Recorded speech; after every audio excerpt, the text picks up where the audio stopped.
Baraza Kuu la Usalama wa Taifa la Iran limetangaza kuwa licha ya shinikizo la muda mrefu kutoka kwa maadui wake katika kusitishwa kwa mapigano, Tehran ilisimama imara na kukataa hadi sasa ilipoona malengo yake ya kijeshi yanafanikiwa.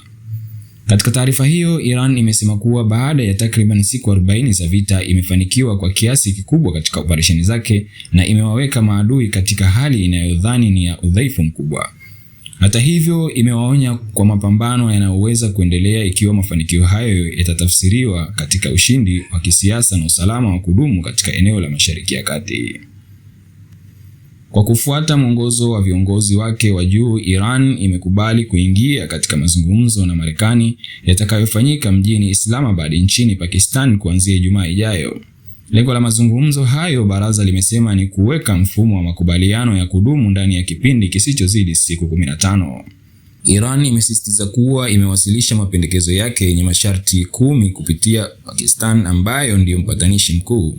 Kwa mujibu wa Tehran, upande wa Marekani umeonyesha utayari wa kuyatumia kama msingi wa majadiliano licha ya vitisho vya awali ulivyotolewa hadharani.